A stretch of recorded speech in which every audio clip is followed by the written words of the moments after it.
Muy buenas a todos y bienvenidos a otro vídeo del lore de Warhammer 40.000. Hoy vamos a sumergirnos de nuevo en las profundidades de la disformidad para hablar de un tema extra herético, la segunda parte de dónde están los primarcas, o en otras palabras, dónde han estado los primarcas de las legiones traidoras. En principio pensé que esta segunda parte iba a ser mucho más sencilla, pues al igual que sus hermanos leales, los primarcas traidores no han sido muy activos que digamos en los 10.000 años que siguieron a la herejía de Horus. Pues, tras la muerte del Señor de la Guerra y el fracaso del asedio de Terra, los primarcas que dieron la espalda al emperador retrocedieron por toda la galaxia ante el contraataque leal hasta buscar refugio en el Ojo del Terror, donde se convirtieron en primarcas demonios si no lo habían logrado ya durante la herejía, ascendiendo a un nivel todavía más allá de las capacidades sobrehumanas de los primarcas al estar empoderados con las energías del caos. Tanto que con la excepción del emperador, los propios dioses del caos y quizás algún fragmento de algún Catán, no estaría exagerando al decir que los primarcas demonio son de las entidades más temibles y poderosas del universo. Una vez en el Ojo del Terror y dotados de su nueva forma profana, fueron regalados su propio mundo demoníaco por sus dioses que se convertiría en su nuevo hogar, remodelando sus superficies a voluntad con sus poderes para crear sus propios paraísos retorcidos. Entonces la respuesta a dónde están los primarcas traidores es bastante sencilla, cada uno en su mundo demoníaco en las profundidades del Ojo del Terror. ¡Hala! Ahí lo tenéis, espero que os haya gustado este vídeo. Como siempre, un saludo y muchas gracias por escuchar. Obviamente es coña, creo que la hora y pico que hay de vídeo lo delata bastante, pero si queréis saber más sobre qué son los mundos demoníacos, os recomiendo que os paséis a ver el vídeo en el que ya expliqué lo que son. Y como ahí ya he cubierto los mundos de Mortarion, Lorgar y Magnus, en esta ocasión me voy a permitir el lujo de saltarme de describir sus planetas. Entonces, si ya sabemos dónde están, quizás una pregunta mejor sería ¿qué han estado haciendo los primarcas demonio durante todo este tiempo? Porque a pesar del asombroso poder que han adquirido del panteón al convertirse en príncipes demonio, parece que en su mayoría no han salido mucho de su guarida en los 10.000 años de historia imperial. Cualquiera diría que tras lamerse las heridas en el corazón de la disformidad, volverían a la carga para terminar lo que empezaron en la herejía. Pero en realidad, durante todos estos miles de años tan solo han salido un puñado de veces, y algunos de ellos ni siquiera han salido de los confines del Ojo del Terror. Lo cual hace a muchos pensar que los primarcas traidores en realidad han estado rascándose las pelotas todos estos milenios, haciendo sus retorcidos sueños realidad gracias al poder del panteón. Lo cual, en parte, puede que sea cierto, pero su ausencia también se debe a varios factores. Para empezar, salir del Ojo del Terror es casi una de las tareas más imposibles en toda la galaxia, pues en parte el Ojo actúa como un agujero negro que atrapa todo lo que se acerque demasiado a su órbita hasta absorberlo por completo. Y la única salida viable de su letal abrazo da al mundo fortaleza mejor defendido de todo el imperio de la humanidad, Cadia. Con lo cual salir al frente de una armada del caos de manera convencional significa enfrentarse a una batalla colosal contra el imperio desde el minuto cero. En resumen, básicamente el Ojo del Terror actúa como una gran cárcel de la que es prácticamente imposible escapar. De hecho, por eso fueron encerrados allí durante la Gran Purga. Pero claro, un ser tan poderoso y favorecido por los dioses como un primarca demonio no tienen por qué salir por la puerta cadiana y enfrentarse a las enormes flotas de la Armada Imperial como cualquier mísero mortal, pues con su gran poder y el favor de los dioses no sería difícil crear un portal disforme y manifestarse en cualquier otro punto del espacio imperial con sus naves y proceder con sus malvadas agendas.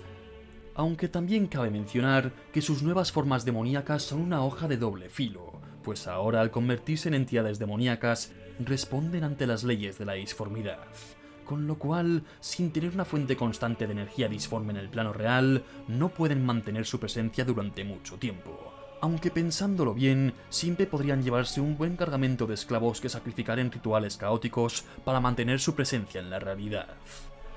Además de todo esto, su transformación parece que ha cambiado incluso sus motivaciones, pues, al haber trascendido la realidad y convertirse en criaturas disformes, los quehaceres de los mortales y el reino material ya no son dignos de su atención.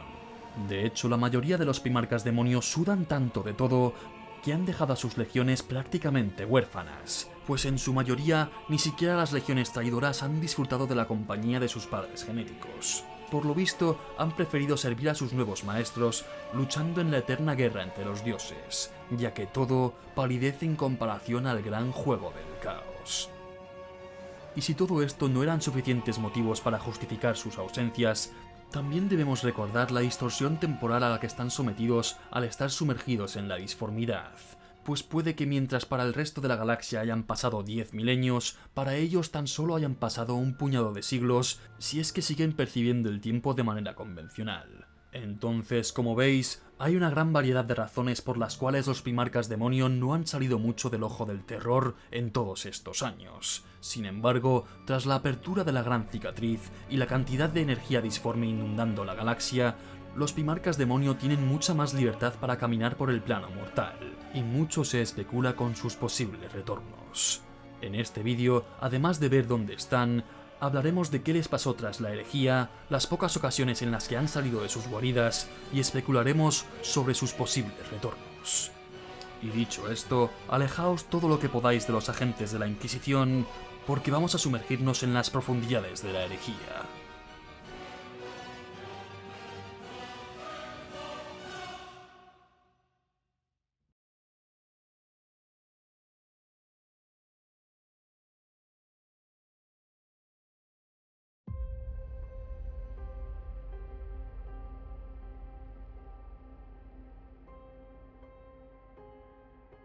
Empecemos por el primarca más enfadado de todos, Angron, el ángel rojo de Khorne.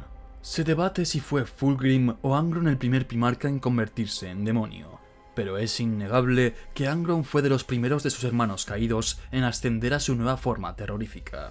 Pues, durante la cruzada de las sombras de la herejía de Horus, cuando Lorgar y Angron estaban abriéndose paso por el reino de Ultramar, Lorgar supuestamente intentó salvarle la vida, pues los clavos del carnicero estaban acabando con él, y para ello decidió convertirlo en un príncipe demonio de Khorne con un gran ritual profano.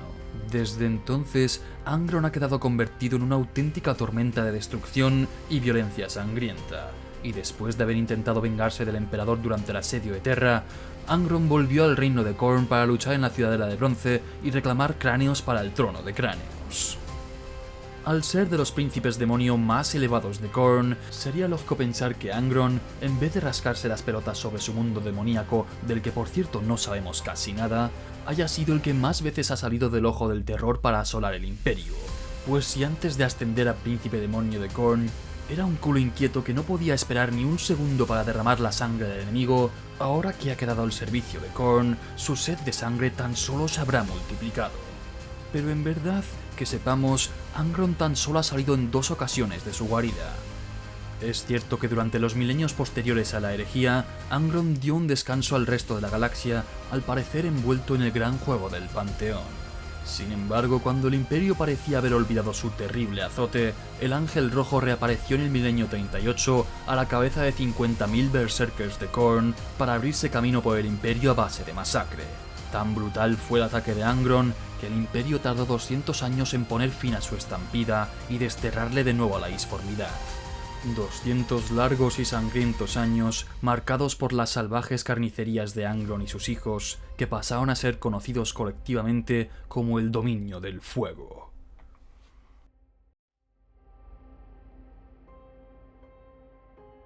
3 milenios después, el Ángel Rojo volvió a aparecer en el año 444 del milenio 41 para invadir el mundo de Armagedón, dando lugar a lo que se conoce como la Primera Guerra de Armagedón, esa que la Inquisición no quiere que sepas que exista, ya que Angron arrasó el planeta con 4 compañías de devoradores de mundos y una gran legión demoníaca, además de los 12 devoradores de almas más fuertes de Khorne. Las fuerzas de Angron devastaron las defensas orbitales del planeta y aterrizaron en el continente de Armagedón Prime, desatando una gran hueste de devoradores de mundos, demonios de Khorne y millones de cultistas del caos. Pero Angron no contaba con que los lobos espaciales habían acudido a la llamada de auxilio de Armagedón, liderados nada más y nada menos que por el gran lobo Logan Grimnar en persona. Y cuando el ejército de Khorne salió de la jungla para atacar las colmenas de Armagedón Secundus, los lobos espaciales y las fuerzas de defensa planetarias estaban bien preparados para rechazar su ataque. Y además, los lobos espaciales guardaban un as bajo su manga. lo único que podría acabar con una entidad como Angron, una hermandad entera de caballeros grises.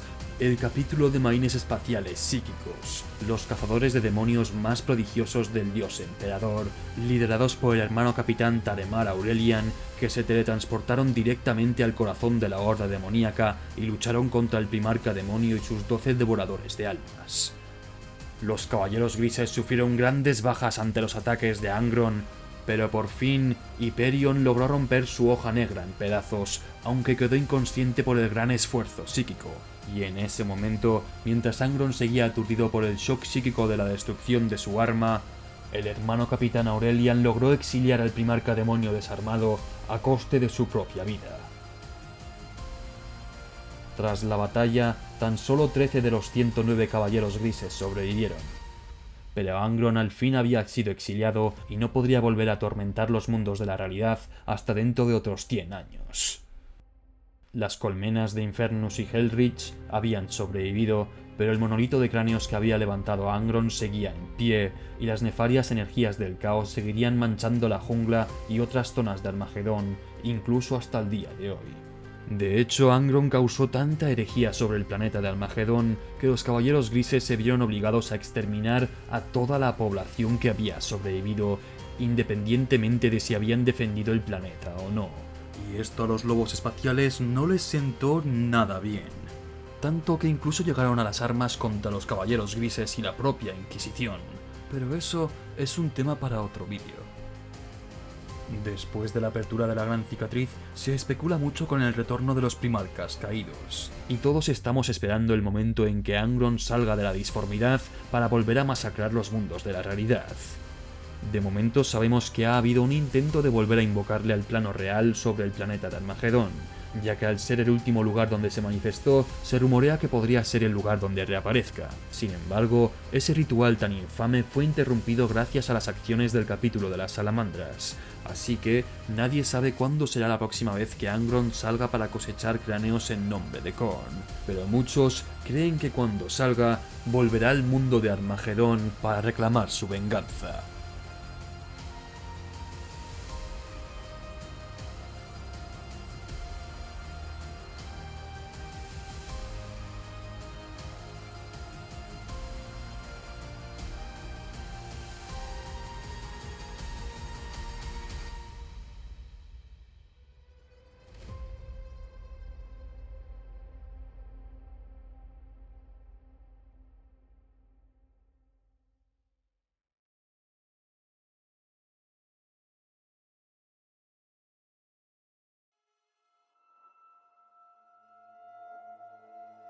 Fulgrim ha sido de los primarcas demonio más inactivos durante estos 10.000 años. De hecho, la última vez que fue avistado en el espacio real fue cuando hirió de muerte a Guilliman en la batalla de Thesala.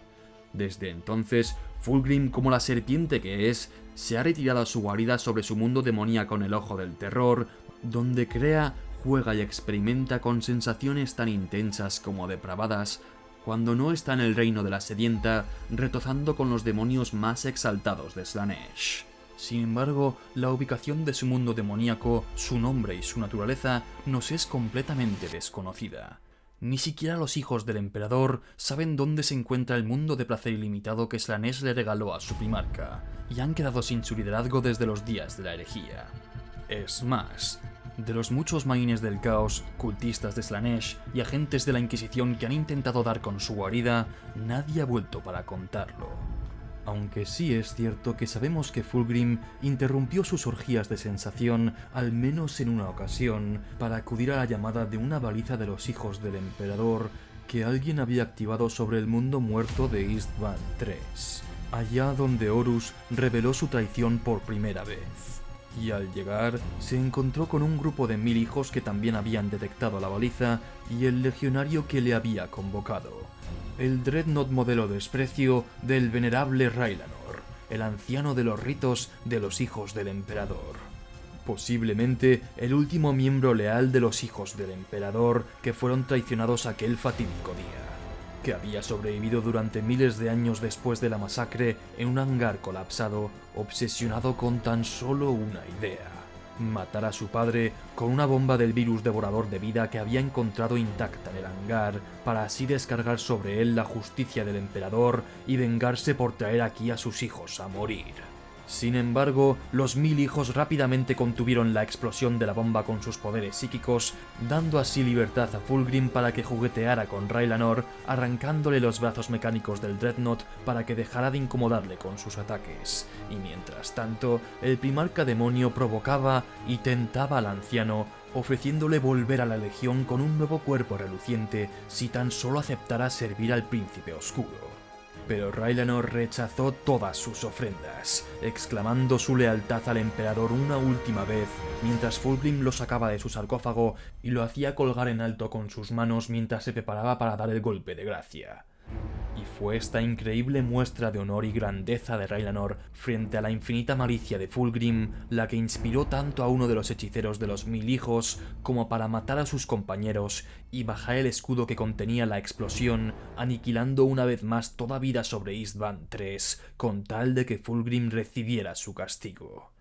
El desafío del último hijo leal de los hijos del emperador fue suficiente como para redimir el corazón de otro marine hereje. Aunque por desgracia, ni siquiera el virus devorador de vida fue suficiente para destruir el nuevo cuerpo demoníaco de Fulgrim, aunque sí le proporcionó un gran golpe. Y en todo caso, si lo hubiera logrado, Fulgrim tan solo habría sido exiliado de nuevo a la disformidad. Aunque podemos consolarnos con la certeza de que la venganza de Raylanor y su inflexible rechazo ante lo que se había convertido su padre había logrado herir profundamente el orgullo del Fénix caído. Desde el retorno de Guilliman se especula mucho con el posible retorno de Fulgrim, ya que parece ser que Fulgrim logró enviarle una corona manchada con la energía del caos para intentar corromper a Guilliman durante su coronación como regente. Un pequeño regalo de Fulgrim para saludar a su hermano tras su retorno y avisarle de que cualquier sentimiento de orgullo y satisfacción personal podría llevarle a la perdición. Con lo cual parece que Fulgrim no ignora por completo lo que pasa en el resto de la galaxia, y últimamente parece estar tomando parte en algunas batallas.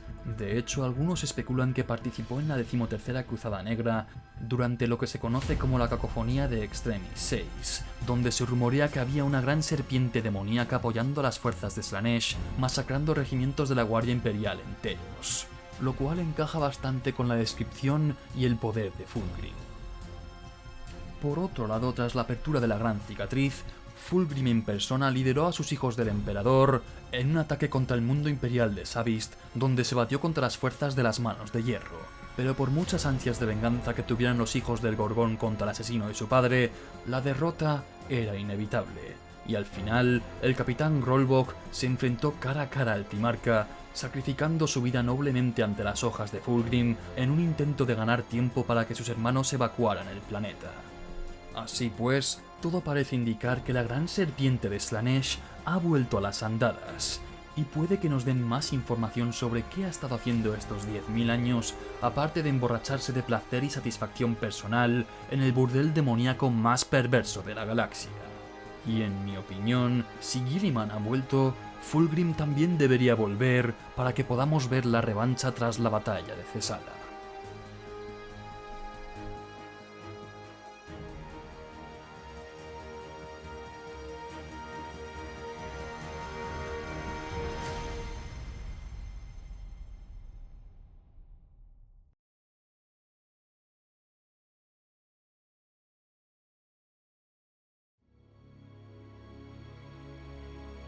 Como tantos otros primarcas traidores, tras la herejía, Lorgar se retiró a su mundo demoníaco donde ascendió a la demonicidad y luego se pasó la mayoría del tiempo encerrado en el templo Minficio durante 10.000 años. Pero sí sabemos que ha salido al menos en una ocasión, cuando Corax estaba aterrorizando a sus hijos descuartizándolos uno a otro como si fuera el demonio de Edgar Allan Poe. Tras escapar del enfurecido y transformado Corax, Lorgar volvió a sus aposentos en el templo Minficio de Sicarus para resumir su meditación, o como lo llamo yo, su llorera milenaria. Ay, cómo me gusta meterme con Lorgar. Bueno, en fin, habrá que hacerle justicia también, ¿no? Sin embargo, hay ciertos rumores que dicen que tras la apertura de la Gran Cicatriz, Lorgar ha salido de su confinamiento para volver a la galaxia, liderando una gran hueste de portadores de la palabra mientras pregona la palabra del caos. Y si Lorgar de verdad ha vuelto, eso quiere decir que ha terminado su comunión con el caos, que ha escrito la nueva palabra de Lorgar y que ha llegado la hora de iluminar la galaxia con su verdad. Y si es verdad que Lorgar ha vuelto, ¿qué será lo que busca? Quizás ahora haya llegado la hora de proclamarse como campeón indiscutido del Panteón. A lo mejor quiere volver a llevar la guerra a su padre y tomar venganza asediando el Palacio de Terra por sus propios medios. O quizás ha vuelto porque ha visto la profecía de los dioses cumplirse, aquella que decía que una nueva amenaza se nos vendría a asolar los mundos de la humanidad y que solo unidos al caos podrían sobrevivir. Porque ese era uno de los argumentos que convencieron a Lorgar para convertirse al caos, y en realidad molaría bastante esta nueva narrativa para los portadores de la palabra, porque como sabemos los tiránidos son una gran amenaza para el caos también, porque si se comen toda la vida de la galaxia, pues los dioses del caos se quedarían sin adoradores y sin almas que consumir. Pero también es verdad que los portadores de la palabra y Lorgar son los primeros herejes, ¿no? Son el gran enemigo del imperio, los primeros que sucumbieron al caos. Entonces, claro, también es de esperar que Lorgar ataque el imperio de nuevo y masacre a incontables inocentes sacrificándolos a los dioses del caos. Y desde luego, lo que todos queremos ver es cómo reaccionará Lorgar al ver que el imperio adora al emperador como un dios, usando el mismo libro y los mismos argumentos escritos con su puño y letra, la misma ideología por la que tan severamente fue castigado por el emperador y empujado hacia el caos. Porque desde luego a Lorgar no se le va a escapar la colosal ironía de semejante paradoja, y solo el tiempo dirá si irrumpirá en una carcajada eterna o le explotará la cabeza de la hipocresía. También hay otra teoría que afirma que Lorgar, tras tantos milenios de meditación, ha encontrado la forma de ascender a un dios disforme, y quizás las masacres que esté causando ahora por el imperio tengan que ver con su intento de ascender a la divinidad. Y a decir verdad, lo último que necesita la galaxia es otro dios del caos. Sobre todo si ese dios del caos se llama Lorgar Aureliano. En fin, ¿qué creéis vosotros? ¿Habrá venido Lorgar para enfrentarse a los tiránidos? ¿Querrá simplemente vengarse de su padre? ¿O a lo mejor esté buscando convertirse en un nuevo dios?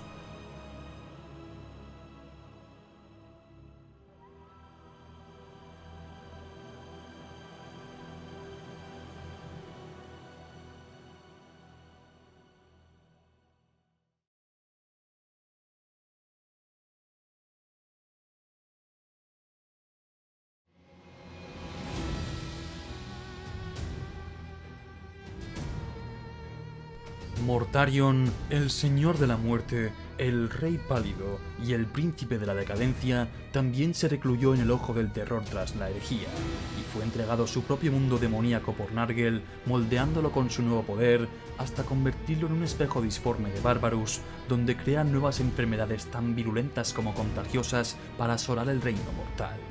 Como todos sus hermanos caídos, tenemos muy poca información de lo que ha estado haciendo Mortarion desde que huyó al Ojo del Terror. Pues, aunque la Guardia de la Muerte sí hayan salido en numerosas ocasiones para repartir el amor de paz de Nargel por la galaxia, rara vez han visto a Mortarion, pues al igual que el resto de Primarcas Demonio, ha abandonado a su legión casi por completo y ha perdido interés en el plano terrenal, pues parece haber pasado la mayoría de estos 10 milenios tomando parte en el gran juego del caos. Aparte de causar directamente la caída del mundo de Sancita en el milenio 36 y esparcir sus enfermedades por varios mundos de la eclesiarquía al frente de la Guardia de la Muerte, Mortarion no ha asomado mucho su putrefacta cabeza por el Imperio en estos 10.000 años. Pero al llegar el milenio 41, el Príncipe de la Decadencia se ha vuelto más activo. En el año 901 del milenio 41, Mortarion lideró a la Guardia de la Muerte en una gran campaña que devastó varios sectores imperiales, hasta que por fin los Caballeros Grises decidieron frenarle los pies sobre el mundo de Cornovil. Pero a pesar de los esfuerzos de los cazademonios más puros y diestros del Emperador, durante la batalla, Mortarion dio muerte al supremo Gran Maestre Geronitan, y el resto de Caballeros Grises se vieron obligados a retirarse a su última fortaleza ante el avance de la Horda demoníaca. Tras realizar un cónclave psíquico con el resto de hermandades para elegir al sucesor de Geronitan, Kaldor Draigo fue declarado nuevo Supremo Gran Maestre y le fue transferido el nombre verdadero de Mortarion, el nombre original que el mismo emperador había concebido para él. Con esta arma en su posesión, Drago dirigió el contraataque lanzándose al campo de la batalla para vengar a su maestro, y tras abrirse paso a través de los sudarios de la muerte, se enfrentó cara a cara con Mortarion. Aún con toda su furia recta, Kaldor no era rival para el primarca demonio, pero al borde de la derrota, logró lanzar una descarga psíquica que bajó las defensas mentales de Mortarion lo suficiente como para darle tiempo a pronunciar su nombre verdadero. Entonces, el cuerpo de Mortarion quedó roto y derribado en un instante, y Kaldor Drago aprovechó la ocasión para arrancar su negro corazón de su pecho y grabar sobre él el nombre de su maestro en venganza de su muerte. Con un nuevo tatuaje psíquico sobre su corazón y su cuerpo físico destruido, la esencia de Mortarion volvió a la disformidad. Pero el Señor de la Muerte jamás olvidaría lo que sucedió en la batalla de Cornovin, y juró vengarse del osado mortal por semejante humillación e insulto.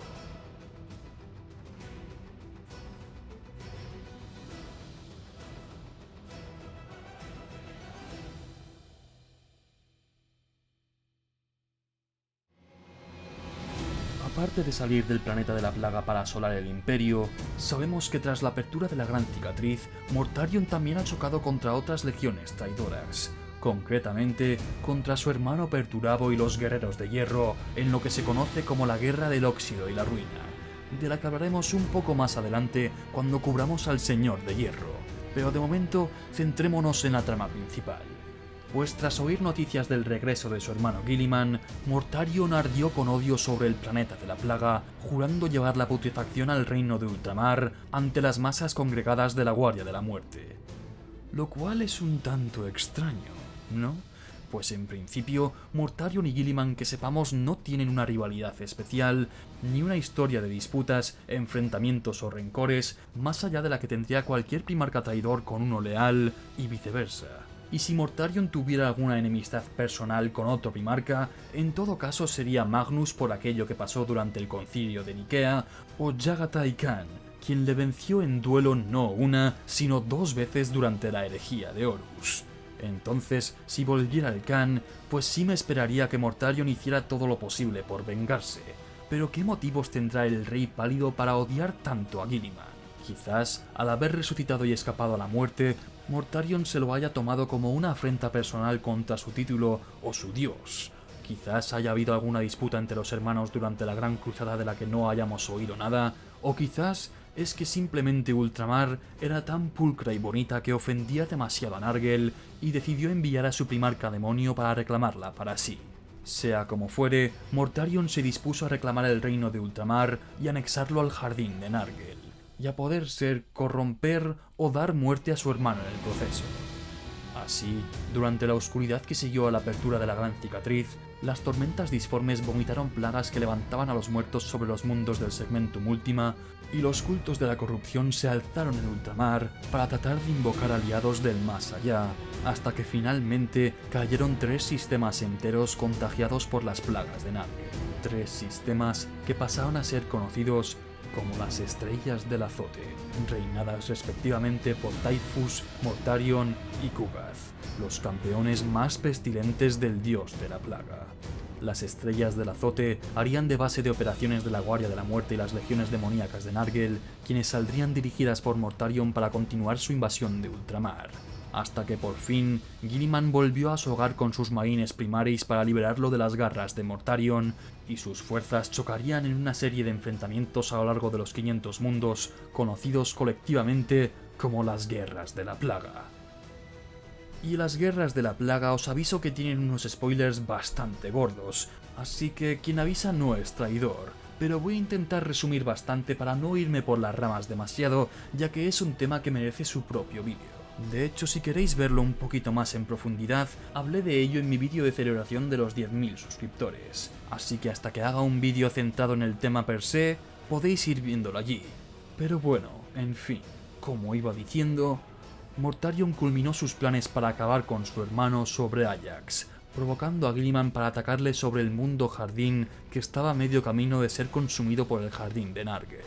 Finalmente, los 2 primarcas se ven las caras en un duelo cuerpo a cuerpo, y los nuevos poderes disformes de Mortarion demuestran ser superiores a las capacidades de Guilliman. pues el primarca resurrecto acabó derrotado e inyectado con una enfermedad disforme especialmente creada para matarle, conocida como Godblight. Guilliman acabó tendido en el suelo, su carne arrugada y pálida como la de un cadáver, y la armadura del destino hecha una ruina oxidada y corroída.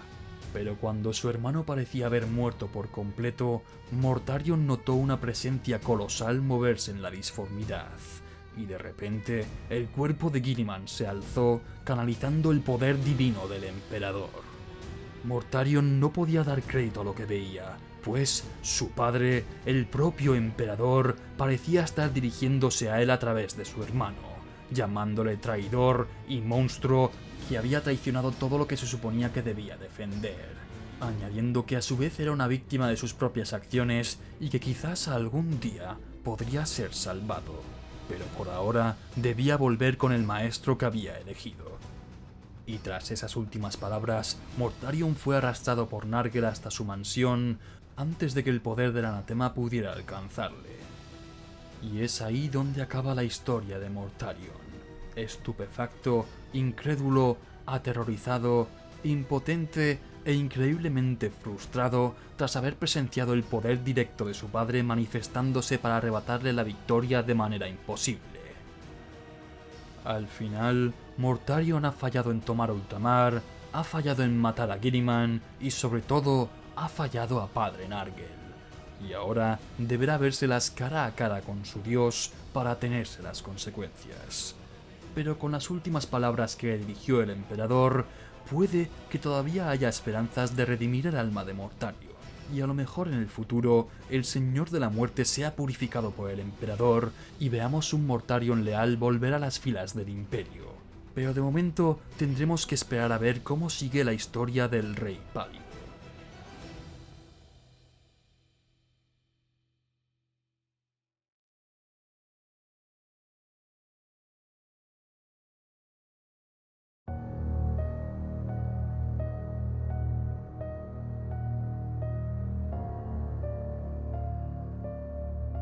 Konrad Curze fue otro de los primarcas en fallecer durante la Gran Purga. Sin embargo, Curze no murió a manos de uno de sus hermanos vengativos, ni en una gran batalla contra los leales, sino en sus propios aposentos, decapitado por una asesina del templo Kaledus llamada Mashen. Hacía mucho tiempo que Konrad había vaticinado su muerte en sus visiones psíquicas. Lo había previsto décadas antes de que sucediera y sabía a ciencia cierta que Mashen vendría a por él, pues sus visiones siempre acababan cumpliéndose, pero en ningún momento hizo nada para evitarlo. Es más, ordenó a toda su legión que permitieran que le matara para demostrar al Imperio que por muy enajenado y cruel que era su reputación, Konrad Curze tenía razón. Con su muerte, buscaba de alguna forma justificar su filosofía sobre la justicia y cumplir sentencia por sus crímenes, pues, a su parecer, ni siquiera él podía escapar de sus crímenes y debía ser castigado. Así, el temible acechante nocturno esperó tranquilamente a Mashen en el trono de su fortaleza del mundo de Sewalsa y se dejó asesinar. Y sus últimas palabras dicen así: «Tu presencia no me sorprende, asesina. Sé de tu existencia desde que tu nave entró en la Franja Este. ¿Por qué no he hecho que te mataran? Porque tu misión y el acto que estás a punto de cometer prueban la verdad de todo lo que yo he dicho o hecho jamás. Yo simplemente castigué a aquellos que habían hecho mal, tal y como tu falso emperador busca ahora castigarme a mí. La muerte no es nada comparado con la vindicación». Después, Mashen elevó su espada y decapitó a Konrad, llevándose su cabeza como prueba de su muerte y algún que otro objeto personal del primarca como botín. Y ese fue el final del temido primarca de los Amos de la Noche. Konrad por fin descansaría y nunca más sería plagado por terribles visiones del futuro. Murió aceptando las consecuencias de sus acciones y por su propia voluntad para alcanzar la vindicación, ya que, como bien dice, el emperador le estaba dando la razón al matarle a través de esta asesina, castigando al criminal con la pena capital, tal y como Konrad había hecho con Nostramo cuando lo hizo objeto de exterminatus. A pesar de que Conrad ordenó a su legión que dejaran escapar a la asesina, la muerte del primarca demostró ser demasiado. Y para ser sinceros, los hijos de Conrad nunca fueron una legión disciplinada. Y así, los amos de la noche dieron caza a la asesina de su padre como una manada de lobos enfurecidos. Meshchen logró escapar de sus emboscadas gracias a su entrenamiento, hasta por fin llegar a su nave, pero se dio de morros contra Talos, líder de la primera garra de la 10ª compañía de los amos de la noche, quien procedió a descuartizarla viva en venganza de su padre. Sin embargo, de alguna forma la grabadora de vídeo montada en el guantelete de la asesina pudo llegar hasta Terra, conteniendo las imágenes que había grabado Meshchen, donde se veía al primarca hablar sus últimas palabras. Y aunque esto podría ser la prueba definitiva de su muerte, la cinta se corta justo antes de que Meshchen llegue a dar el golpe de gracia. Con lo cual, muchos han especulado que esto quiere decir que Konrad Curze en realidad nunca se dejó matar y que de alguna forma fingió su asesinato para escapar de la persecución imperial y desaparecer entre las sombras para reaparecer en algún punto en el futuro. Aunque, a pesar de que no me guste ser un aguafiestas, las novelas de Talos dejan bien claro que la Legión presenció su muerte sobre Sigüenza, y no deja lugar a dudas sobre el destino final del primarca de los amos de la noche. Con lo cual, oficialmente y para mí, Konrad está muerto, y como lleva 10.000 años muerto, pues digamos que no hay ninguna señal de que vaya a volver. Pero en realidad diría que es de los primarcas con mejor arco y mejor final. Su muerte encaja muy bien con su filosofía, su psicología y su carácter. Y en mi humilde opinión, prefiero que Konrad Curze descanse tranquilo y dejemos su historia intacta, que ya es muy interesante y más que suficiente. Y estoy seguro que la galaxia estará de acuerdo conmigo, pues suficiente ha sufrido ya a manos del acechante nocturno.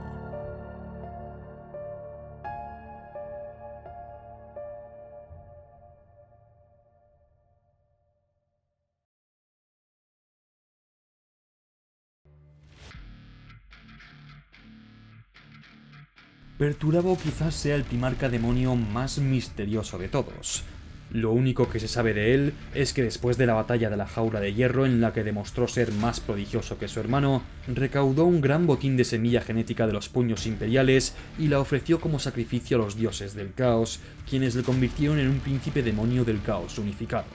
Nadie sabe a ciencia cierta cuál es el nuevo aspecto terrorífico de Perturabo, porque no se le ha visto desde que entró al Ojo del Terror.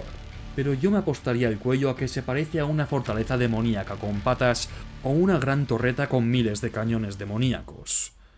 Pero sí sabemos que después de su ascensión, se ha retirado a un mundo demoníaco del Ojo del Terror, conocido como Medrengard. Un mundo de cielos blancos donde un sol oscuro supura una sustancia negra que baja hasta tocar la superficie.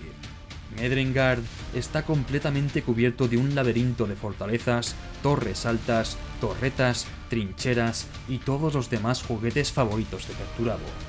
En las torres más altas del planeta están fijadas las enormes naves donde residen los guerreros de hierro, presidiendo el planeta desde lo más alto, mientras que por el resto de su superficie se extiende un sinfín de complejos industriales y manufactorums oscuros donde trabajan las masas de población esclava para alimentar la maquinaria de guerra de los guerreros de hierro. Y debajo de todo esto se encuentra un sinfín de mazmorras que desciende hasta el propio núcleo del planeta. Se dice que Perturabo reina desde la fortaleza más grande del planeta, y que el aura de odio que emana del Señor de Hierro puede palparse de forma tangible en el paladar de cualquiera que pise su mundo, lo cual encaja perfectamente con la personalidad de Perturabo, pues siempre tuvo un corazón amargo y parece que su ascensión tan solo ha empujado su resentimiento y su odio hasta nuevos niveles. Dado su gusto por los asedios y las fortalezas, parece bastante obvio que Perturabo se encuentre sobre la fortaleza más grande y asombrosa del planeta.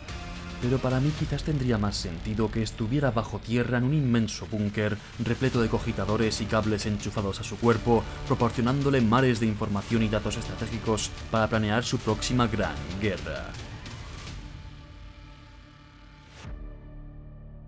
Esto es lo que nos dice el lore viejo. Sin embargo, muchos han cuestionado hasta qué punto tiene sentido que Perturabo haya ascendido a príncipe demonio, con lo mucho que odiaba a los dioses y las entidades demoníacas con las que trataban sus hermanos. El espíritu inquebrantable del Señor de Hierro jamás se postraría ante los poderes ruinosos, y durante la herejía de Horus fue el único primarca traidor que no sucumbió a la corrupción del caos, incluso hasta después del asedio de Terra. Pero podríamos justificar su ascensión con aquello de que el cuerpo de Perturabo estaba muriendo poco a poco después de que Fulgrim le drenara parte de su esencia para ascender a príncipe demonio de Slaanesh.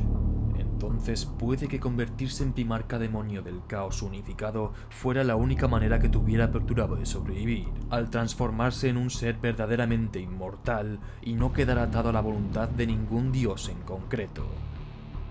Sin embargo, también hay algunas teorías locas entre los fans que dicen que en vez de sacrificar las semillas de los hijos de Dorn para completar su ascensión, logró sobrevivir a su cuerpo moribundo al introducir el virus arrasador en su cuerpo, un virus demoníaco que acaba convirtiendo al portador en una amalgama de máquina, carne mutada y esencia demoníaca, capaz de absorber armas y remodelarlas en su interior con el poder del caos para convertirlas en una versión mucho más letal y terrorífica de sí mismas. Además, los arrasadores tienen la capacidad de mutar sus brazos en todo tipo de armas a voluntad, cambiando de cañón láser a cañón de plasma o a rifle de fusión, dependiendo de la ocasión. Y si alguien llega a acercarse demasiado, pueden convertir su carne mutada en pinchos, hojas afiladas e incluso armas de motosierra. Y si los arrasadores ya de por sí son una gran fuerza de destrucción sobre el campo de batalla, uno solo puede imaginar lo que sería capaz de hacer un primarca como Perturabo con semejante poder. Como nota final, a pesar de que Perturabo no haya salido del ojo del terror en 10.000 años, sí que tenemos la prueba de que sigue activo, pues, según el Códex de la Guardia de la Muerte de la octava edición, tras la reciente destrucción causada por la apertura de la Gran Cicatriz, Mortarion buscaba hallar los profanos secretos escondidos en un templo antiguo conocido como el Templo de la Ascensión, sobre un mundo llamado Daisactis. Sin embargo, al llegar con la Guardia de la Muerte, fue confrontado por un gran ejército de guerreros de hierro y titanes del caos, liderados nada más y nada menos que por su hermano Perturabo en persona, quien, por algún motivo desconocido, buscaba reclamar los secretos del templo para sí. El conflicto que sucedió a continuación pasó a ser conocido como la Guerra del Óxido y la Ruina, donde las legiones traidoras de la Guardia de la Muerte y los Guerreros de Hierro se batieron en una salvaje batalla sin cuartel a lo largo de continentes enteros, invocando masas de demonios para derrotar a sus respectivos enemigos, mientras que Mortarion y Perturabo combatieron cara a cara durante 7 horas consecutivas en un duelo de proporciones épicas que recordó a los legendarios enfrentamientos de la herejía de Horus. Al comienzo, los Guerreros de Hierro y la Legio Abhorrax causaron enormes bajas en la Guardia de la Muerte, pero cuanto más se prolongó la batalla, más se esparcían las enfermedades de Nargel entre los Guerreros de Hierro, hasta que sus legionarios colapsaban por sus aflicciones y el óxido se extendía como una plaga por sus máquinas de guerra y titanes del caos. Al final, sus múltiples dolencias les dejaron vulnerables y la balanza se volvió en su contra, obligando a Perturabo a retirarse con lo que quedaba de sus fuerzas y dejar los secretos del Templo de la Ascensión en manos de Mortarion y la Guardia de la Muerte, quienes, a pesar de haber sido magullados por los Guerreros de Hierro, habían obtenido la victoria. Y aunque sus planes hayan sido frustrados, la Guerra del Óxido y la Ruina nos plantea una pregunta muy interesante. ¿Qué quería Perturabo, alguien que rechazaba por completo el poder de la disformidad, con los secretos que puede haber escondidos en el Templo de la Ascensión? Quizás sea porque en realidad todavía no ha ascendido a Primarca Demonio y buscaba algo en el templo para completar su transformación. O a lo mejor, si aceptamos que sí ha ascendido a Príncipe Demonio, haya obtenido un nuevo interés en el poder de la disformidad. Sea como fuere, la Guerra del Óxido y la Ruina es señal clara de que el Señor de Hierro sigue activo, y si ha salido una vez de Medrengard, seguramente haya salido en muchas más ocasiones de las que todavía no sabemos nada. Y puede que dentro de poco Perturabo haga su esperado retorno y termine lo que empezó durante el asedio de Terra.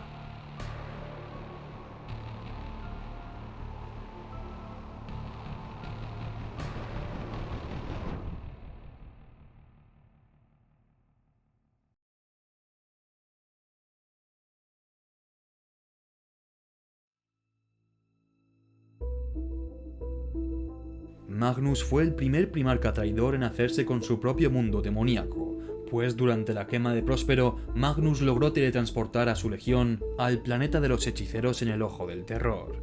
Y desde el cierre de la herejía de Horus, Magnus ha permanecido en la torre del Cíclope sobre Sortiarius, usando el gran ojo de Sauron, ojo de Magnus, para contemplar las corrientes del presente, pasado y futuro, y arrojar su mirada por la disformidad como por los mundos imperiales del reino mortal, en busca de objetos arcanos y psíquicos de gran poder que le llamen la atención. Magnus también ha pasado la mayoría de estos 10 milenios ausente en su mundo demoníaco, pero sí que ha salido en unas cuantas ocasiones. 2 de ellas para atacar Fenris y vengarse de los lobos espaciales por la quema de Próspero. Su primera vendetta contra los hijos de Rus se conoce como la Batalla del Colmillo del Milenio 32, en la que asedió el mundo de Fenris y la fortaleza monasterio de la Vilca Fenrica con un gran destacamento de 1000 hijos. Para empezar, Magnus había orquestado un engaño, manipulando el deseo del maestro de capítulo de los lobos espaciales de capturarle, haciéndole pensar que se encontraba sobre una base secreta en un mundo lejano, dejando así Fenris con las defensas bajas ante el inminente ataque de los 1000 hijos. Tras días de asedio a la fortaleza monasterio del Colmillo, Magnus finalmente logró destruir el Apothecarium de los lobos espaciales, arruinando el proyecto de Thrall-Hraldir, quien buscaba una forma de estabilizar la semilla genética de los lobos espaciales para poder crear capítulos sucesores de los hijos de Rus. Sin embargo, tras destruir sus experimentos y matar poco tiempo después al propio Hraldir, el único con el conocimiento suficiente del experimento como para poder repetirlo, el rey carmesí había cumplido el principal objetivo de su campaña, pues lo último que necesitaba Magnus eran más hijos de Rus campando por la galaxia. Y aparte de este gran golpe a los lobos espaciales, Magnus continuó ejerciendo su venganza, cobrándose personalmente las vidas de 5 guardias del lobo, y hubiera destruido también al venerable Dreadnought de Bjorn si no hubiera sido interrumpido por la entrada del gran lobo Hare Kylonhelm, quien por fin se había dado cuenta del engaño y había vuelto a la enésima hora para enmendar su error. Pero a pesar de llegar en el último momento para salvar a Bjorn y aparecer tras una entrada épica golpeando con su cápsula de desembarco a Magnus y emergiendo para luchar contra el primarca demonio con toda su furia, el maestro de capítulo de los lobos espaciales también acabó sucumbiendo ante las magias del hechicero de Próspero. Satisfecho y apenas manteniendo su forma física tras tantos días de combate, Magnus se desvaneció y los 1000 hijos desaparecieron con él, volviendo a su guarida sobre Sortiarius. Y por si esto no fuera suficiente, el rey carmesí volvió a visitar su venganza sobre los lobos espaciales una vez más a finales del milenio 41 con una gran incursión demoníaca y hueste de 1000 hijos, conocida como la Asedio del Sistema de Fenris, en la que aparte de las fuerzas alineadas con Tzeentch, Khorne, Nargel y un destacamento de la Legión Alfa enviados por Abaddon, aprovecharon la ocasión para sembrar el caos por el resto de los mundos de los lobos espaciales. El mundo de Midgardia fue contagiado por una plaga de Mortarion que Magnus desató sobre el planeta y al final tuvo que ser completamente destruido por Exterminatus, pues no había ninguna posibilidad de salvarlo. Las capas de hielo de Frostheim fueron derretidas, dejando al aire una capa de fósiles y huesos que bajo la luz de la luna nueva se dice que cobran vida en busca de presas que alimentar su sed de sangre mortal. Los océanos de Svelgard quedaron evaporados por tormentas solares inducidos por el sino de Midgardia, y la luna de Fenris, Baldrani, quedó reducida a un desierto infernal plagado por espectros disformes. Y la joya de la corona del sistema, la propia Fenris, fue el escenario de la invasión principal de los 1000 hijos, quienes aterrizaron con sus torres plateadas sobre el mundo y tras 3 días de rituales profanos lograron invocar al primarca demonio Magnus el Rojo.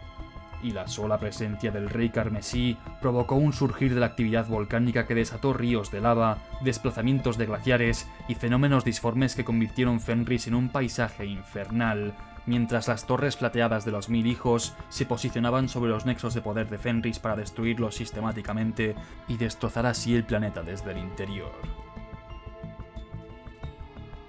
Tras días de asedio de su mundo natal, al final el maestro de capítulo Logan Grimnar pudo desterrar al primarca demonio con la ayuda de los caballeros grises, y a pesar de que el colmillo siguiera en pie, el daño que había causado Magnus era irreparable.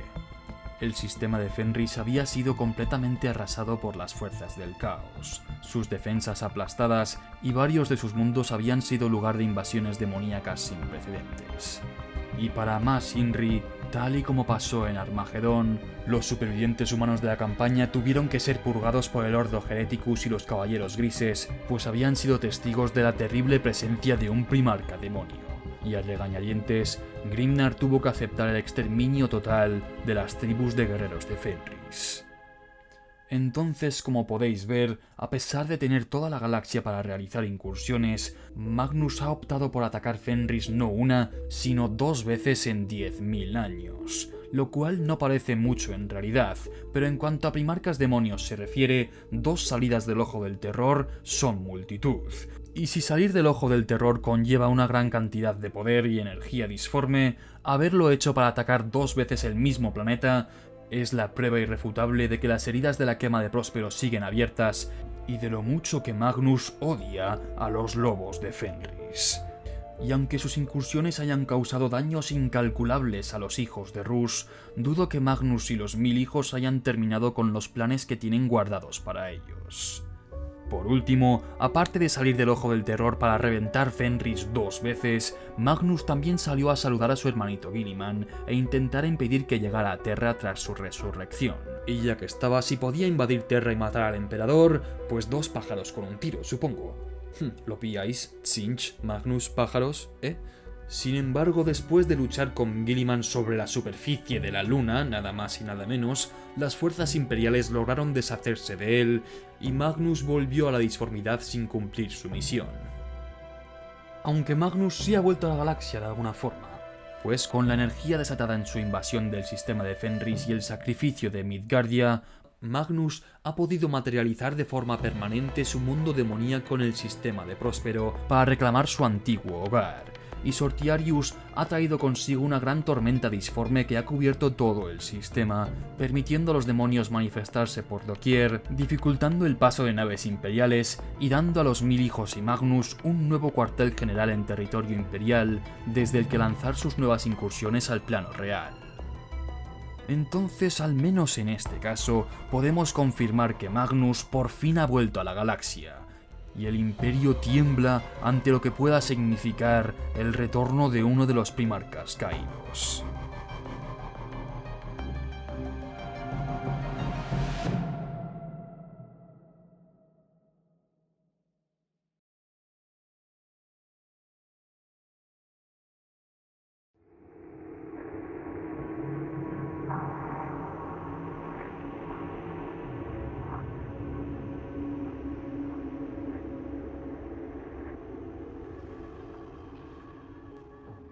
El caso de los primarcas de la Legión Alfa es desde luego el más confuso y enrevesado de todos. Sé que muchos de vosotros pensáis que en realidad podríamos clasificarlos como primarcas leales, ya que la razón por la que se unieron a Horus fue para acabar con el caos definitivamente. Pues, según una profecía de una organización xenos conocida como la Cábala, si Horus ganaba de forma aplastante, acabaría dándose cuenta del horror de sus acciones y se volvería contra sus súbditos, poseído por una enorme sensación de culpa y odio propio, causando un gran conflicto interno entre las fuerzas del caos que acabaría con la extinción de la especie humana en unas 3 generaciones. Y así, los dioses ya no podrían alimentarse de las emanaciones psíquicas colectivas de la humanidad en la disformidad y los poderes ruinosos dejarían de existir. Con lo cual, sus motivos para unirse al bando de Horus en realidad eran puros, pues al igual que el emperador, Alfarius estaba dispuesto a todo con tal de acabar con la amenaza que presentaba el caos, incluso si eso significaba la muerte de su padre, de sus hermanos primarcas y de toda la especie humana. Para Alfarius y Omegon, la victoria final no tenía precio. Sin embargo, a pesar de mantenerse fieles a los ideales y goles del emperador, como no podían compartir su misión con nadie, oficialmente la Legión Alfa había dado la espalda al Imperio y por siempre quedarían marcados como traidores. Sin embargo, como suele pasar cuando te fías de la palabra de un xenos, sus planes no salieron del todo bien, pues oficialmente Alfarius murió a manos de Dorn durante la herejía de Horus, y Omegon, haciéndose pasar por Alfarius, murió a manos de Guilliman durante la Gran Purga. aunque en realidad nunca se confirmó la muerte de Omegon a manos de Guilliman, tan solo se especula. Esa es la historia que todo el mundo conocía. Pero claro, según el libro de Primarca de Alpharius, la cabeza de la Hidra, Alpharius y Omegon intercambiaron puestos cuando se encontraron por primera vez, y desde ese momento en adelante se harían pasar el uno por el otro. Omegon portaría la armadura escamada y la lanza pálida y tomaría el control de la Legión al completo, mostrándose como Alpharius en todas las apariciones públicas. Mientras que Alpharius tomaría la identidad de Omegon y quedaría operando en las sombras a escondidas del resto del Imperio e incluso de sus propios hermanos. Así pues, con este giro de los acontecimientos, sería Omegon el que murió a manos de Dorn y Alpharius a manos de Guilliman. Esto, sumado a todas las capas de desinformación, subterfugio, engaño y mentiras características de la Legión Alfa, hace que sea muy pero que muy difícil confirmar la muerte de cualquiera de los dos, ya que los primarcas de la Legión Alfa eran los más bajos entre el resto de sus hermanos, de una estatura parecida a los Astartes. Y como toda su legión jugaba al juego del engaño haciéndose pasar por su primarca con la mítica frase «Yo soy Alpharius», puede que Guilliman, Dorn o los dos en realidad tan solo mataron a dobles de Alpharius y Omegon. Y puede que uno o los dos primarcas de la Legión Alfa sigan con vida después de todos estos milenios. Aunque si es así, no hemos tenido ninguna información de sus acciones después de sus supuestas muertes. Ni una mención, ni un avistamiento, ni siquiera un rumor acerca de su retorno. Lo cual tan solo parece confirmar más sus muertes. Pero por otro lado, la Legión Alfa y sobre todo sus primarcas son los maestros del engaño y operar en las sombras. Y puede que simplemente se les dé extremadamente bien no ser detectados y no hayan dejado huella alguna de sus actividades en estos 10.000 años.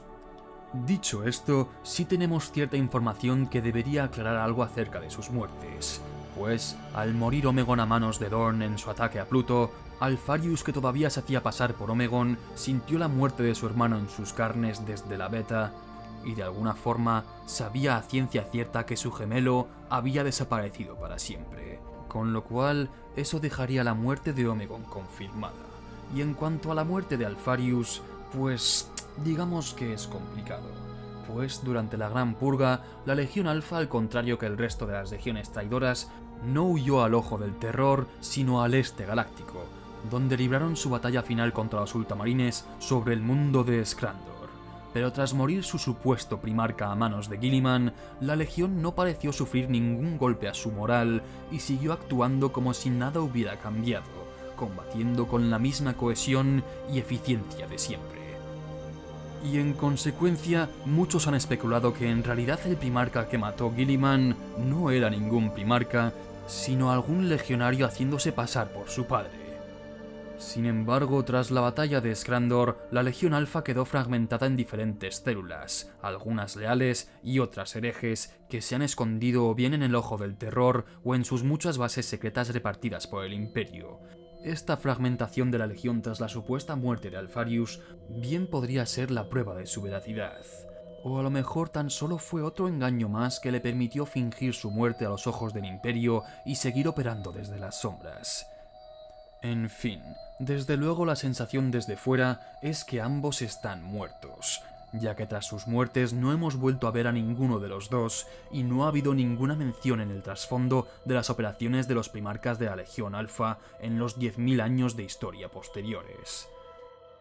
Pero claro, puede que eso sea justo lo que ellos quieren que pensemos, y en realidad Alpharius sigue vivo haciendo de Omegon, u Omegon sigue vivo haciendo de Alpharius. O quizás ambos siguen vivos y la razón por la que no sabemos nada de ellos es porque llevan 10.000 años luchando una guerra interna por el control de la Legión a escondidas de toda la galaxia, ya que supuestamente durante la herejía, Omegon ordenó atacar una base de operaciones de la Legión para desmantelar las operaciones de Alpharius, quien al parecer de su gemelo había caído demasiado lejos. Aunque no tenemos claro si Alpharius acabó corrompido del todo por el caos o si simplemente estaba llevando su plan hasta los últimos extremos. Pero si aceptamos que Omegon está muerto, eso dejaría a las células leales de la Legión sin liderazgo y Alpharius al cargo de las células traidoras que sucumbieron al caos. Sin embargo, no tenemos ninguna información de Alpharius ascendiendo a príncipe demonio y tampoco sabemos a ciencia cierta si fue corrompido o si simplemente Omegon no estaba de acuerdo con sus planes. Y también, teniendo en cuenta el cambiazo inicial, a lo mejor sería Alpharius el que permaneció leal y Omegon el que acabó corrompido. Y aparte de todo esto, a pesar de ser declarados excommunicate traitoris y haber fallado en su objetivo de acabar con el caos durante la herejía, la Legión Alfa sigue activa en el Milenio 42. Y aunque hayan sido avistados en numerosas ocasiones combatiendo al lado de las legiones traidoras y conspirando para crear cultos del caos y revoluciones sobre mundos imperiales, en verdad, varias de sus incursiones han acabado sirviendo los intereses del Imperio en más de una ocasión. Y también se dice que son de las legiones traidoras que menos relación e interés tienen con el poder de la disformidad y el uso de demonios. En consecuencia, hay quien piensa que Alpharius sigue fiel a su plan inicial de destruir al caos, cueste lo que cueste, dirigiendo la Legión Alfa con el objetivo de dar muerte al Emperador y acabar con el imperio de la humanidad, para así terminar con los poderes ruinosos de una vez por todas. En fin, resumiendo mucho, si los cálculos no me fallan, Omegon falleció en combate a manos de Dorn, pero Alpharius, al menos a mi entender, sigue vivo. Sin embargo, aunque no sepamos nada de sus actividades durante todo este tiempo, no me extrañaría nada que Alpharius se haya estado haciendo pasar por diferentes miembros del Imperio para manipular eventos en pro de sus objetivos a través de su amplia red de agentes infiltrados, saboteadores y espías. Y además, el poder de primarca de Alpharius es el mismo poder que posee el Emperador para hacer que los demás le perciban como él desee. Un poder que encaja a la perfección con la naturaleza de Alpharius, y quizás, con este gran poder de manipulación, haya podido infiltrar los niveles más altos del Imperio y se haya hecho pasar por altos cargos como eclesiarcas, inquisidores, comandantes del Asta Militarum, o incluso altos señores de Terra durante un tiempo para gestionar el Imperio desde lo más alto. Por otro lado, quizás Alpharius y la Legión Alfa hayan usurpado la identidad de un capítulo que se haya dado por destruido o que opere lejos del foco de la atención imperial, llevando a cabo sus operaciones bajo la apariencia de un capítulo leal. O también puede que Alpharius se haya estado escondiendo bajo la identidad de Cypher, el enigmático marine de los ángeles oscuros que se rodea de secretos y opera desde las sombras. O quizás todo esto no sea más que una red complicada de mentiras, y la verdad es que yo soy Alpharius.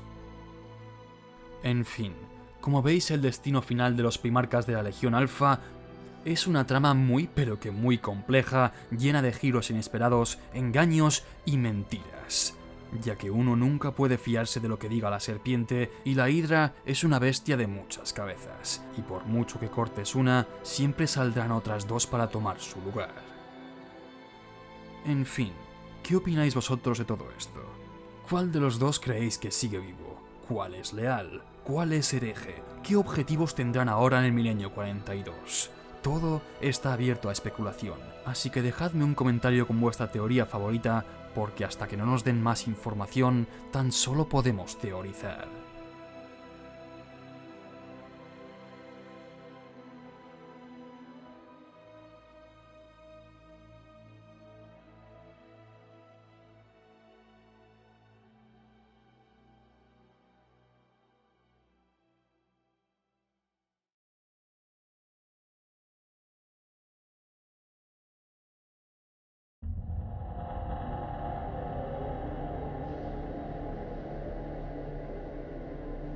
Si pensáis que ya habíamos acabado de hablar de los primarcas traidores, estáis equivocados, pues no podíamos partir sin hablar del más infame de todos, el architraidor Horus Lupercal, el señor de la guerra, el que con sus propias manos hirió de muerte al emperador, obligándole a permanecer en el trono y dejando el imperio hecho añicos tras su rebelión.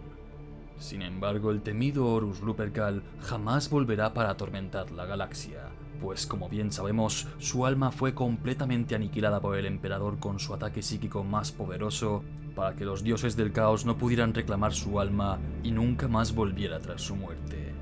Sin embargo, la historia de Horus no termina del todo aquí, ya que después de su muerte a bordo del espíritu vengativo, su cuerpo fue llevado a un santuario del caos sobre un mundo demoníaco del ojo del terror conocido como Malleus, donde los hijos de Horus veneraban los restos de su padre con esperanzas de que les guiaran las guerras contra las demás legiones traidoras que tras el fracaso de la herejía buscaban erradicar a los hijos de Horus por completo como castigo por el fracaso de su padre. Y ahí fue donde permaneció el cuerpo del difunto architraidor durante cientos de años. Hasta que un día, Fabius Bail, el apotecario jefe de los hijos del emperador, robó su cuerpo para intentar crear un clon y de alguna forma devolverle a la vida para que volviera a liderar a los traidores contra el imperio. Sin embargo, sus clones no parecieron tener demasiado éxito, o al menos no estaban a la altura de los magníficos seres creados por el emperador. Porque veréis, harto de que el fracaso de su padre pesara sobre sus hombros, Abaddon, el primer capitán de los hijos de Horus, asedió la fortaleza de Fabius para poner un fin a sus impíos experimentos y reclamar la garra de Horus para sí como símbolo de su nueva autoridad. Y tras haber logrado su objetivo, se encontró cara a cara con un clon de Horus que Fabius había logrado producir. El clon de su padre era físicamente idéntico al real, e incluso sin armadura estaba causando graves bajas a los legionarios de Abaddon, quienes no podían evitar quedar estupefactos ante la aparente resurrección de su padre. Pero cuando el clon de Horus avistó a Abaddon, pausó durante unos segundos mientras reconocía el rostro de su querido hijo. Justo el tiempo suficiente para que Abaddon lo empalara con las hojas de su garra y descargara su combi-volter 3 veces en el interior de su pecho, reventando el cuerpo del clon desde el interior con una lluvia de sangre y vísceras divinas. Y mientras los ojos del clon se apagaban, Abaddon tan solo le dirigió 5 últimas palabras: «Yo no soy tu hijo». Así, tras la muerte del clon de Horus y habiendo reclamado su garra relámpago, Abaddon, ahora apodado el Saqueador, se autoproclamó señor de la guerra y rebautizó a los hijos de Horus como la Legión Negra. Y desde entonces, Abaddon ha sido el líder indiscutido de las fuerzas traidoras del Ojo del Terror. Con lo cual, el único legado que queda ahora de Horus es la Legión Negra, quienes han hecho todo lo posible por desligarse de los errores de su padre. Y aunque Fabius lograra clonar su cuerpo, hay algo que nunca será capaz de replicar, pues, como sabemos, el alma de Horus Lupercal fue aniquilada por el emperador y por lo tanto no hay ninguna posibilidad de que vuelva a la vida, al menos no como era antes. Según algunas fuentes, el cuerpo de Horus fue quemado por Abaddon y destruido por completo para limpiar así la mancha de honor sobre su legión y poner un fin a la era de Horus. Sin embargo, según los libros de la Legión Negra, tras haber destruido los proyectos de Fabius, Abaddon recuperó lo que quedó del cuerpo original de Horus para preservarlo en una cámara de estasis en las profundidades del espíritu vengativo, permaneciendo como un recordatorio eterno de los errores del pasado. Y ya que estamos hablando de primarcas muertos, como hice en el vídeo de los primarcas leales, habrá que analizar también si los primarcas traidores encajan con toda la teoría de las almas de los primarcas y la idea de que puedan volver a la vida de alguna forma. Horus Lupercal, como he mencionado ya 2 veces, murió a manos del emperador, y como este destruyó su alma por completo, digamos que las posibilidades de que vuelva el señor de la guerra son menos 40.000. Por otro lado, el enajenado de Konrad Curze se dejó matar para demostrar que tenía razón, y tras haber recuperado la cabeza de su padre de las manos de su asesina, Talos se asombró ante lo poco que tardaron los amos de la noche en saquear su cuerpo y reclamar trofeos para sí. No está claro cuánto dejaron del cuerpo de su primarca tras haberlo mancillado, pero parece que no fue mucho, pues a día de hoy tan solo quedan los trofeos y baratijas saqueados por sus hijos, como por ejemplo el hueso de uno de los dedos de Konrad Curze ahora sirve como la pipa de fumar de un apotecario de los hijos del emperador que por lo visto obtuvo de un demonio. De dónde lo sacó el demonio ya es otra historia, pero desde luego el hijo de Fulgrim estará bien orgulloso de tener semejante reliquia en su posesión y poder fardar de ella por el Ojo del Terror, rollo «Hey bro, ¿has visto la pipa de fumar crack disforme más guapa que tengo? Mola, ¿eh? Pues en realidad es un dedo del jodido Konrad Curze. ¿Cómo te quedas?» En cuanto al alma de Konrad, como murió durante la Gran Purga, ni Malcador ni el emperador podrían recuperarla y por tanto, en mi opinión, está destruida, perdida o consumida por el caos de alguna forma, y es de los primarcas que como Ferrus Manus, Sanguinius y Horus nunca volverán a la vida. Y en tercer lugar, Omegon, según mi interpretación de los hechos, murió a manos de Rogal Dorn en el ataque a Pluto, y su cuerpo después fue escondido por Dorn en algún lugar secreto, probablemente en el Palacio de Terra. Y puede que al no estar Terra bajo asedio aún, Malcador, al igual que haría luego con el Khan, metiera los restos de Omegon en una máquina exotérica del laboratorio de Terra para regenerar su cuerpo, y pensando en la misma teoría de las almas de los Primarcas, puede que o bien el emperador, al estar aún con vida sobre el trono, o Malcador en su lugar, pudiera recuperar su alma a través de algún ritual antes de que desapareciera por completo. Con lo cual, en teoría, sí existe la posibilidad de que Omegon haya revivido, aunque al contrario que el Khan, el cuerpo de Omegon no estaba tan intacto, pues fue decapitado por la colosal motosierra de Dorn. Y por otro lado, supuestamente, Alpharius y Omegon comparten una misma alma dividida en dos cuerpos. Y si es parte de Alpharius, podríamos pensar que a lo mejor el alma de Omegon volvió hasta él. Aunque después del fallecimiento de su gemelo, Alpharius tuvo la sensación inequívoca de haber perdido una parte de sí, y que a partir de ahora estaría realmente solo. En fin, eso dejaría a Horus, Konrad Curze y Omegon fuera de juego para siempre. Pero hablando de clones de los Primarcas, uno en principio podría pensar que Fabius simplemente podría crear más réplicas de los Primarcas fallecidos y traerlos a todos de vuelta. Pero como pasó con el caso del clon de Horus, aunque físicamente tuvieran todos los componentes, que ya de por sí es algo que dudo personalmente, les seguiría faltando esa chispa esencial que les convertía en seres cuasi divinos. Aunque sí hubo una ocasión en la que Fabius parecía haber logrado lo imposible. Tras un sinfín de ensayos y errores, había replicado el gran trabajo del emperador con un clon aparentemente perfecto de Fulgrim, que además de poseer todos sus recuerdos, tenía la misma presencia magnífica característica de los Primarcas. Lo cual es algo verdaderamente alucinante, ya que ni siquiera Fabius tenía la menor idea de por qué este clon salió tan bien, pero la prueba de que era entre comillas perfecto es que los hijos del emperador quedaron completamente estupefactos al contemplarlo, sin poder casi reaccionar mientras pasaba lo imposible. La sombra inmaculada de su padre antes de ser corrompido había vuelto para redimirse, repartiendo justicia recta al dar muerte a sus hijos mientras gritaban inútilmente, tratando de rechazar la vuelta de su padre genético. Y a la par que daba muerte a sus hijos, el clon de Fulgrim prometía quemar los pecados del pasado y pedía perdón a su querido hermano Ferrus por no haber sido suficientemente fuerte. Sin embargo, la venganza del Fulgrim renacido quedó interrumpida, pues Fabius temía que siguiera el mismo camino que el original, ya que en sus ojos seguía siendo el mismo hombre y acabaría cometiendo los mismos errores. Así pues, entregó el clon al coleccionista Thracyn el Infinito a cambio de que éste le ayudara a escapar del arlequín V.L. Walker que le estaba dando caza. Entonces, con este relato, parece que Fabius sí logró replicar un Primarca en cuerpo y alma. Y si lo ha hecho una vez, ¿por qué no podría volver a hacerlo con los demás Primarcas? Para empezar, como digo, ni siquiera Fabius sabe por qué este clon fue un éxito comparado con los demás. Y segundo, a pesar de que supuestamente Fabius haya sido capaz de crear clones de los 20 Primarcas, tras cientos o incluso miles de intentos, tan solo uno ha salido entre comillas perfecto.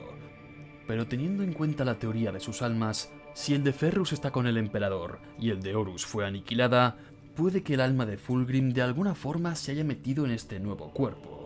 Aunque eso en realidad no encaja con el lore que tenemos, porque que sepamos, el alma de Fulgrim, según la novela El Reflejo Roto, volvió a su cuerpo original tras haber sido encerrado en su retrato por el demonio que le poseyó. Y no deja lugar a dudas de que el alma de Fulgrim está en su cuerpo demoníaco, y por lo tanto corrompida por Slaanesh. Entonces, ¿qué es esa chispa especial que tiene el clon de Fulgrim que no tienen los demás? Desgraciadamente, nunca lo sabremos, pues una vez en las garras de Thracyn, dudo que el coleccionista deje escapar semejante joya. Pero en mi humilde opinión, dudo que este clon sea igual de poderoso que el original creado por el emperador. Porque ¿de verdad creéis que los dioses del caos dejarían que Fabius creara un Primarca en su propio reino sin recibir nada a cambio? Seguramente sea algún engaño del Panteón para jugar con las esperanzas del científico loco más ambicioso de la galaxia. Y a mi parecer, aunque Fabius de alguna forma logre crear nuevos clones de cada primarca aparentemente perfectos, siempre les faltará ese componente disforme que el emperador arrebató a los dioses hace tantos milenios en Molech. Aunque dicho esto, el retorno de un Fulgrim leal, encarnando el mito del renacer del Fénix y tomando venganza contra su reflejo corrupto, sería una trama digna de contemplar. Aunque como os digo, dudo mucho que la veamos materializarse algún día.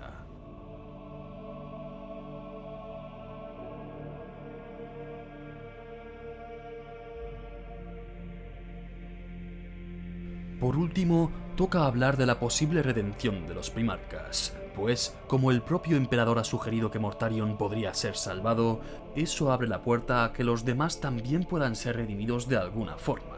Si aceptamos que el poder del emperador ha crecido exponencialmente con la fe imperial y el paso de los milenios hasta equipararse o incluso superar al de los dioses, quizás no sería tanta locura pensar que podría reclamar las almas de sus hijos y purificarlos de toda corrupción caótica.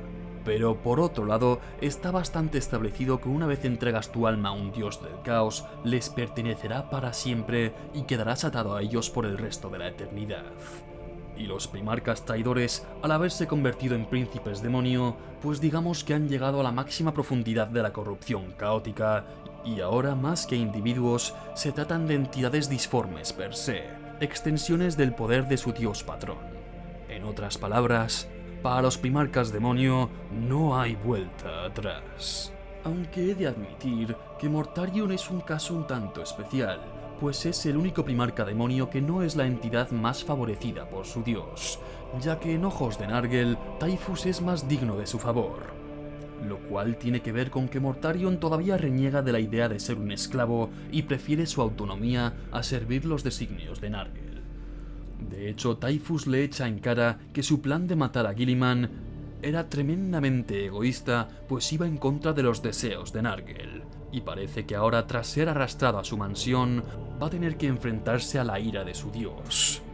Y puede que esta disputa sirva para separar más al siervo de su dios patrón, abriendo la posibilidad de que al menos Mortarion se vuelva en contra de su maestro, ya que por mucho que la idea de un primarca traidor redimido me parezca interesante, dudo mucho que Mortarion quiera cambiar otra vez de maestro por mucho que el emperador le perdone y le salve, pues en sus ojos no es más que otro tirano que usa su hechicería disforme para esclavizar a sus súbditos, y Mortarion, en sus propias palabras, no es el esclavo de nadie, o al menos eso profesa. Aunque a lo mejor con salvar, el emperador se refería a aniquilar su alma por completo como hizo con la de Horus para acabar con su sufrimiento, lo cual para mí tendría bastante más sentido y creo que es la única forma posible de que un primarca demonio deje de servir al caos. Aunque todo esto lo digo asumiendo que de verdad fue el emperador quien habló a través de Guilliman y no fue algún poder psíquico latente del primarca o alguna manifestación del poder de la fe imperial. Aparte de Mortarion, no creo que ningún otro primarca demonio podría llegar a redimirse y volver al imperio como los héroes de la humanidad que eran antaño. Aunque puestos a lanzar teorías locas, quizás el emperador podría reclamar algún fragmento del alma rota de Magnus para crear un alter ego leal.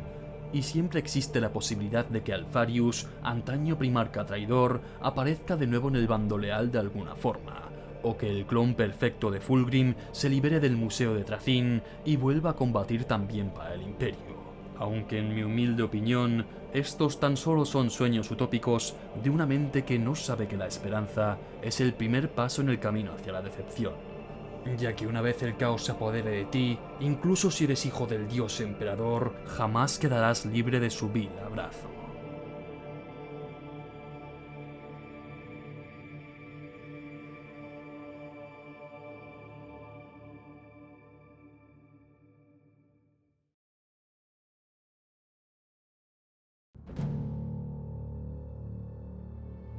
Muy bien, pues ahí lo tenéis, los destinos de cada primarca traidor tras la herejía de Horus, dónde se encuentran y qué han estado haciendo durante los 10.000 años de historia, aparte de reinar sus mundos demoníacos y disfrutar de los nuevos poderes que les ha dado su ascensión. Como veis, a pesar de haber salido tan solo un puñado de veces, nos ha dado mucho que hablar, ya que la aparición de un primarca demonio en el plano terrenal siempre significa muertes, sufrimiento y destrucción sin igual. Espero que os haya gustado este vídeo tan herético de los hijos caídos del emperador. Y si es así, darle al like, suscribiros y considerar apoyarme a través de Patreon, que eso ayuda mucho a que crezca el canal. Y si tenéis alguna otra teoría de qué han estado haciendo durante todo este tiempo, sus próximas reapariciones, o si creéis que existe la posibilidad de que alguno de ellos se redima, dejadme un comentario con vuestras opiniones, pues siempre es interesante especular sobre qué traerá el futuro para los primarcas. Como siempre, muchas gracias por escuchar. Nos vemos en el próximo vídeo.